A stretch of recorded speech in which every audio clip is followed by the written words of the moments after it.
நாம் இன்னைக்கு மௌரிய பேரரசை தோற்றுவித்தவர் யார்? மௌரிய பேரரசு எவ்வாறு தோற்றுவிக்கப்பட்டது? அதற்கான கால சூழ்நிலைகள் என்ன? மௌரிய பேரரசு தோற்றுவிப்பதற்கான அடிப்படை காரணம் என்ன? இது போன்ற விஷயங்களை நாம் இன்னைக்கு பார்க்கிறோம். மௌரிய பேரரசை தோற்றுவித்தவர் யாருன்னா சந்திரகுப்த மௌரியர்.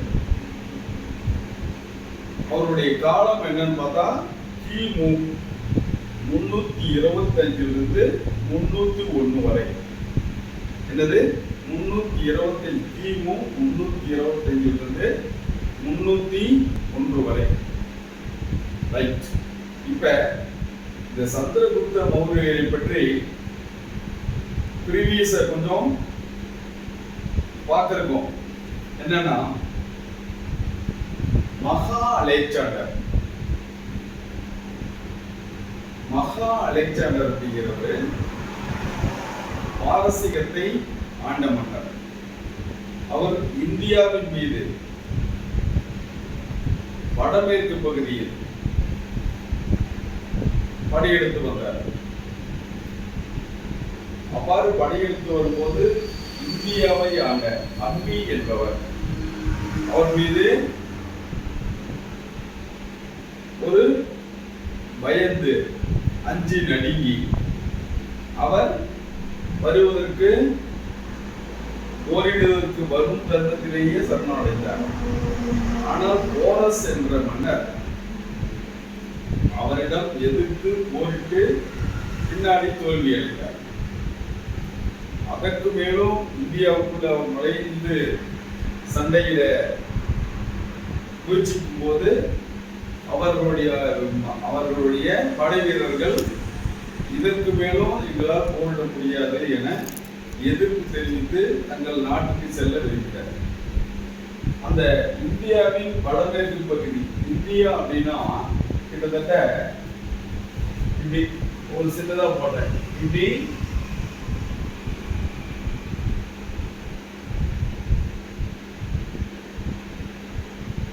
இந்த வடமேற்கு பகுதி முழுவதும், இந்த பகுதி முழுவதும் யார் கையில ஆக்கிரமிப்பாச்சு?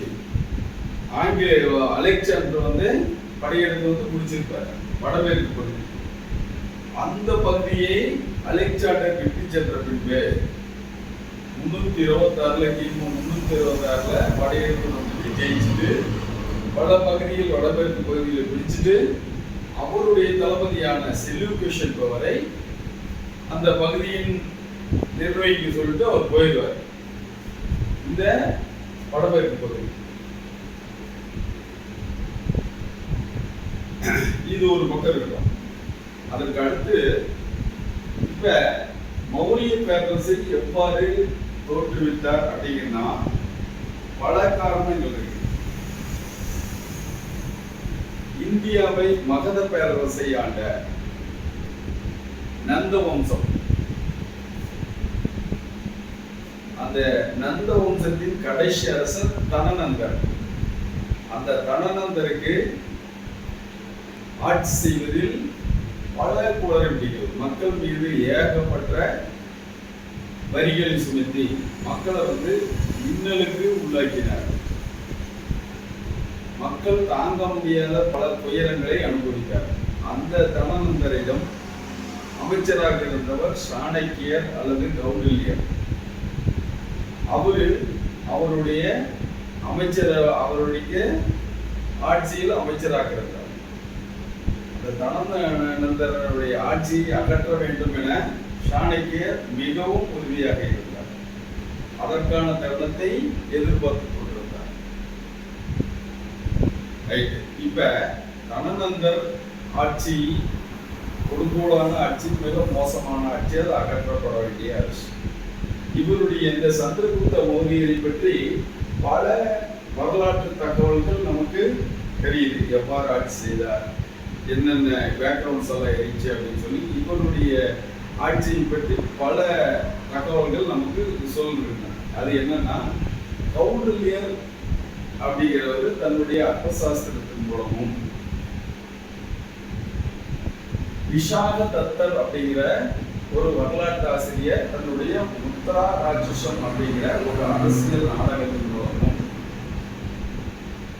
அலெக்சாண்டரின் தளபதியான செல்யூகஸ் நிக்கோடர் அப்படிங்கிற ஒரு தூதுவர் மெகஸ்தனிஸ் அவர் எழுதிய இண்டிகாவின் மூலமும்,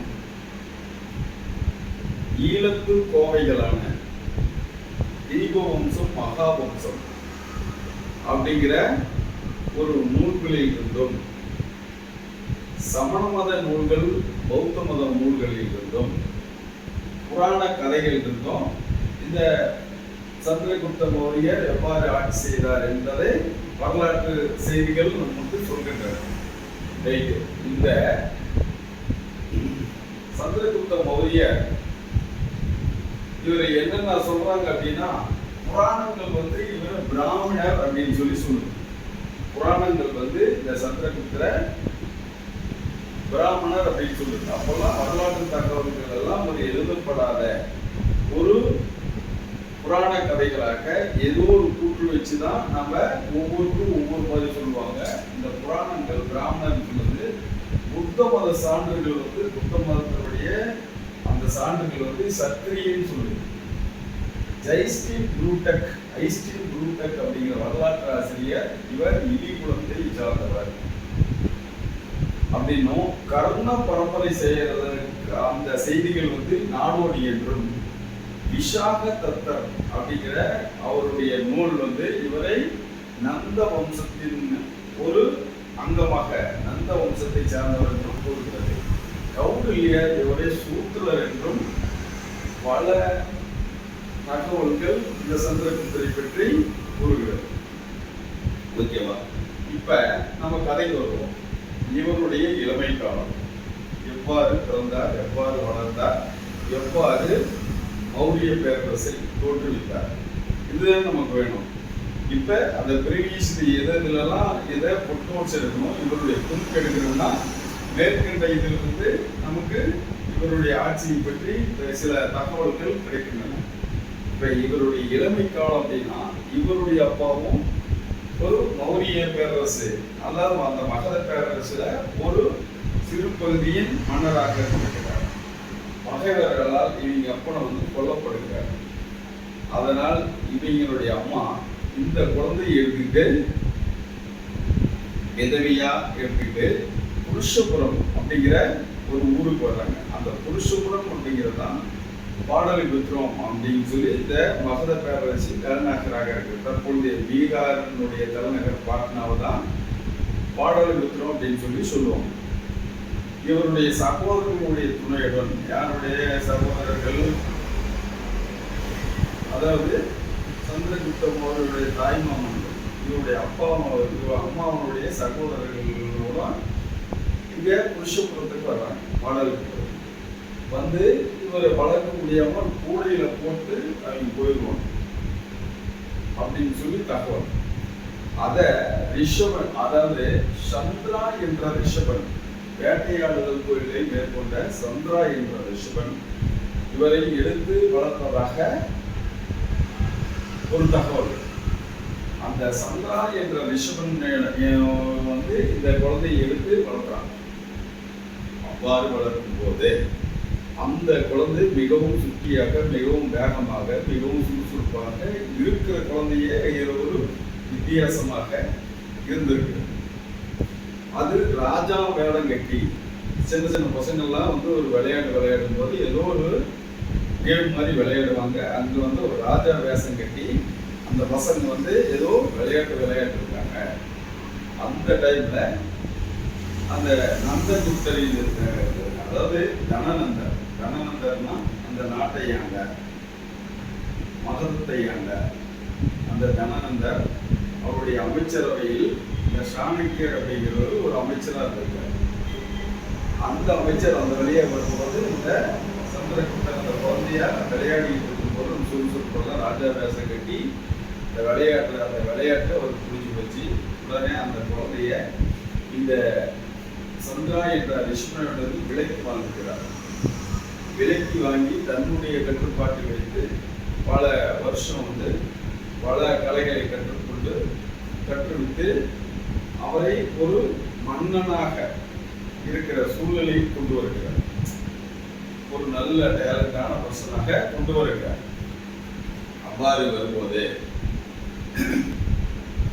தனநந்தரை எவ்வாறாவது தோற்கடித்து நாம் ஆட்சியை பிடிக்க வேண்டும் அப்படிங்கிறது அந்த சாணக்கியருடைய எண்ணம். அதற்காக இந்தியாவில் உள்ள வடமேற்கு பகுதியில் சின்ன சின்ன அந்த அரசர்கிட்ட தான் இவங்க ஆதரவு கேட்கிறாங்க. யாரு? சாணக்கியரும் சந்திரகுப்தர் மௌரியரும். அவ்வாறு கேட்கும் போது அவர்களும் அவருடைய தனநந்தருடைய ஆட்சியை குறுங்கோணமையை தாங்க முடியாமல் இவர்களுக்கு ஆதரவு கொடுக்கிறார். யாருக்கு? சந்திரகுப்தர் மௌரியருக்கும் சாணக்கியர்கள் சேர்ந்துதான் பண்றாங்க. அவர்களுக்கு ஆதரவு கொடுக்கிறார். அவரு தனநந்தரை தோற்கடிக்கிறார்கள். அவர்களுடைய ஆட்சி மூலமா இனியும் ஒரு சிறு படை திரட்டி சிறு கும்பல் வச்சிருந்தாங்க. இந்த கும்பல் மூலமாக ஒரு படையின் மூலமாக அவங்களை அட்டாக் பண்றாங்க. உள்நாட்டில் பல குழப்பங்கள் இருப்பதால் இவர் சண்டையிடும் போது வேறு ஒரு உள்நாட்டு சூழ்நிலைகள்லாம் இருக்கும்போது அவரால் ஒன்றும் பண்ண முடியல. அதனால அவர் தோற்று போயிட்டார். ரைட். அதுக்கு அடுத்து இவர் இந்தியாவின் வடமேற்கு பகுதியில் அலெக்சாண்டர் விட்டு சென்ற பகுதிகளை இவர் வெல்ல வேண்டும் என்ற ஆவலில் இருக்கிறார். இவர் இப்போ மகத நாட்டை பிடிச்சிட்டாரு. பிடிச்சி ஒரு பேரரசராக இவர் இருக்கிறார். ஒரு சிறு நாட்டின் அரசராக, மகத நாட்டின் அரசராக இருக்கிறார். அதற்கு அடுத்து இந்தியாவினுடைய வடமேற்கு பகுதிகளை நாம் பிடிக்க வேண்டும், இந்தியா முழுவதும் நம்ம இது பண்ண வேண்டும் இவர் ஆவலாக இருக்கிறார். ஆனால் அலெக்சாண்டருடைய தளபதி செல்யூக்கஸ் என்பவர் அலெக்சாண்டர் எவ்வாறு உலகை முழுவதும் வெல்ல வேண்டும் ஆவலாக இருந்து இப்போ இந்தியா உலகத்தின் பல பகுதிகளை வென்றாரோ அதே மாதிரி இந்தியா முழுவதும் நம்ம பிடிச்சிருக்கோம் அப்படிங்கிற ஒரு எண்ணத்துல அந்த செல்யூக்கஸ் இருக்காரு. அதனால் நிக்கோடர் அப்படிங்கிற ஒரு பட்டத்தை தனக்கு தானே சூட்டிக் கொள்கிறார். அதுதான் அவரை செல்யூக்கஸ் நிக்கோடர் என்ன இருக்கு. அந்த செல்யூக்கஸ் நிக்கோடர் மீது இவர் படையெடுக்கிறார். யாரு? சந்திரகுப்த மௌரியர். அவ்வாறு படையெடுத்து செல்லும் போது அங்க உள்நாட்டில் பல குழப்பங்கள் நிலவுவதால் இவருடைய ஒரு உடன்படிக்கை செய்து கொண்டு யார்கிட்ட? சந்திரகுப்தர் உடன்படிக்கை செய்து கொண்டு தன்னுடைய நாட்டின் பல பகுதிகளை அவருக்கு வழங்கி விடுகிறார். யாரு? செல்யூக்கஸ் வழங்கி விடுகிறார். தன்னுடைய மகளை துர்தாரா என்பவரையும் அவருக்கு திருமணம் செய்து வைத்திருக்கிறார். அதற்காக ஒரு 500 யானைகளை சந்திரகுப்தர் அந்த செல்யூக்கஸ் அவர்களுக்கு தானமாக வழங்குகிறார். அப்புறம் இதுல என்ன நடக்குது அப்படின்னா, இவர் எவ்வாறு ஆட்சி செய்தார் அப்படின்னா, அர்த்தசாஸ்திரத்துல என்ன சொல்றதுன்னா, அமைச்சர்கள் கடல் மீன்கள் போன்றவர்கள்.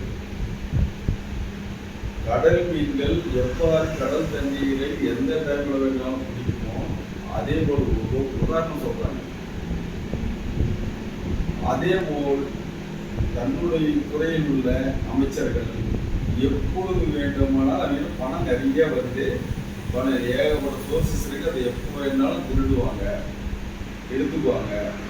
அதனால் அவர்களை முழுவதும் கண்காணிக்க வேண்டும். எவ்வாறு ஒரு காலில் முள் குத்தினால் அந்த முள்ளை நீக்கினால் தான் அந்த கால் புண்ணு நல்லாகுமோ, அந்த இது இடஞ்சலாகுமோ, அது மாதிரி காலில் குத்திய முள் போன்று அந்த தீய செயல்களை செய்பவர்கள் பதவியிலிருந்து நீக்க வேண்டும். நல்ல செயல்களை செய்பவர்களை பாராட்ட வேண்டும். மக்களுடைய மகிழ்ச்சியே அரசியலின் மகிழ்ச்சி, அரசியலின் மகிழ்ச்சி மக்களுடைய மகிழ்ச்சியாக இருக்கிறார் அப்படின்னு சொல்லி பல கருத்துக்களை அந்த அர்த்தசாஸ்திரத்துடைய நூல் சொல்லிருக்கோம். இந்த விசாகதத்தர் எழுதிய அந்த விசாகதத்தர் எழுதிய அந்த நூல் தான் என்னன்னு சொல்லிருக்கோம் அப்படின்னா, உத்தரா ராட்சசம் அப்படிங்கிற நூல் எவ்வாறு சந்திரகுப்த மௌரியை ஆட்சிக்கு பிடித்தார் அப்படிங்கிற அந்த நாடகத்துல ராட்சசன் ஒரு இதாகவும் சாணக்கியர் ஒரு வேடமாகவும் சந்திரகுப்தர் ஒரு வேடமாகவும் இருந்து இந்த அந்த ஆட்சியை பற்றி முழுவதும் விவரிக்கிறது அந்த நூல். அதற்கு அடுத்து இவர் பாடலிபுத்திரத்தை பற்றி கூறுகிறார். பாடலிபுத்திரம் அப்படின்னா கிட்டத்தட்ட ஒரு 60 அடி ஆழத்துக்கு